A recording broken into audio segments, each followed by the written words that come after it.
Alright, so now we're doing topic 5, slope-intercept form of a linear equation. So all our forms are going to be in the form y equals mx plus b, where m is our slope and b is our y-intercept. So in this case, if this is our equation that's given, our slope is negative 1/2. So what does that mean? From a point on our line, we have negative 1 over 2 is our slope.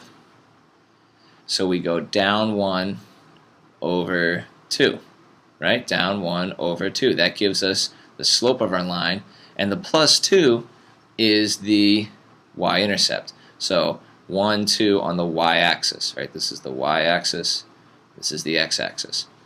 Alright, so remember that this plus 2 is the y-intercept, not the x, because just think it's y equals, this is our y-intercept.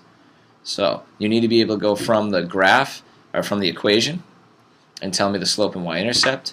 You should be able to have the slope and y-intercept and get the equation, and also be able to translate between the equation and the graph, and graph to equation. So here, slope is that number multiplying x, the coefficient of x, and y-intercept is this free number with no variable. So we want to find the slope and the y-intercept of each of these. Alright, so the slope is the coefficient of x.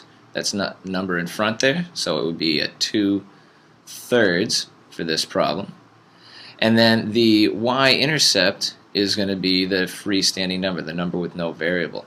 And that is going to be our negative 2.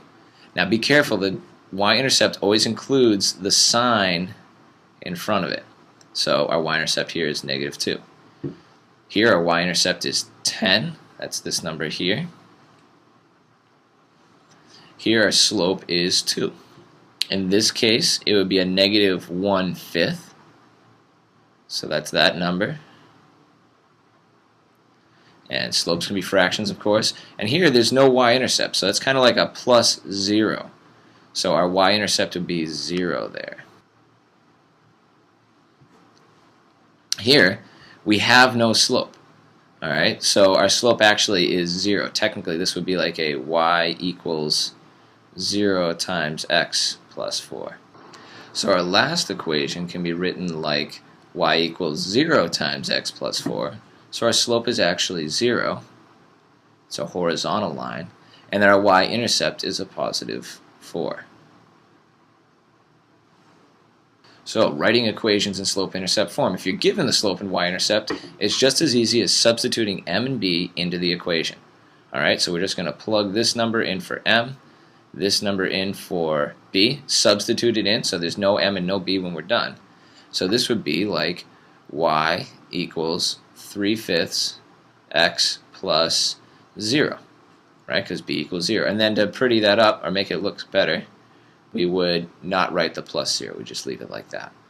Here, if we have the slope of 0, that's like y equals 0 times x plus a negative 1.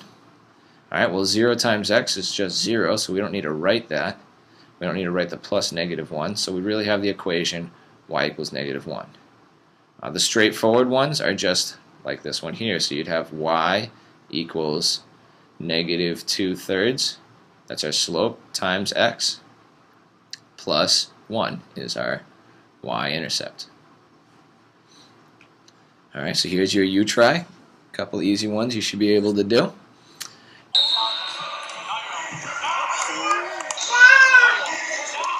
Next is, now if you're given the graph, you need to be able to find the slope. You need to be able to get find the equation. You should be able to get the equation from a graph, or if we give you the equation, you should be able to graph it. So the easiest way is to find the slope and the y-intercept. So here's what's the slope. To find the slope, what you want to do is first use easy points. So find the slope. And you want to use easy points here. What I mean is points that actually cross the grid at a place that makes sense. So here's one. That in the middle, kind of, here's another one. Middle, kind of, here's another one. Okay, so it looks like this has a rise of 2 and a run of 3. So our slope is 2/3. Second step, we'll be able to identify the y-intercept. So that's right here, and that is a y equals 1, or I should say b equals 1. So then, for our second step, find the y-intercept, and that is a 1 for us in this equation, and then you substitute it in. So that gives us y equals 2/3 x plus 1. There's our equation for this line. Alright, so here are your u-tries. Identify the slope,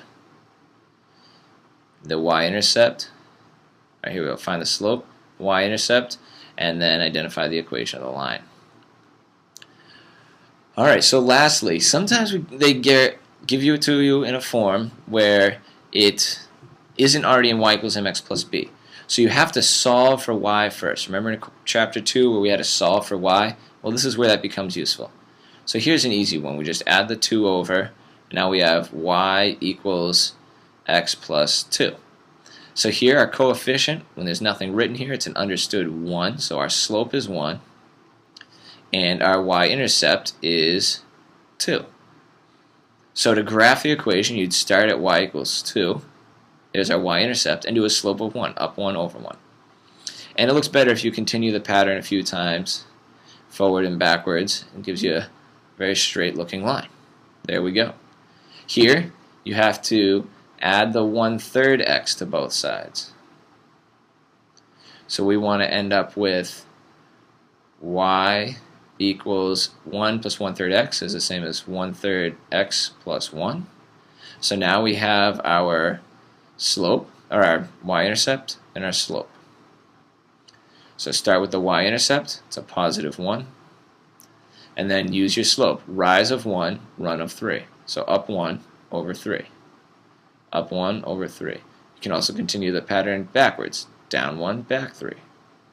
And then there's our line graphed on the graph. So what do you do when your front wheel gets stolen?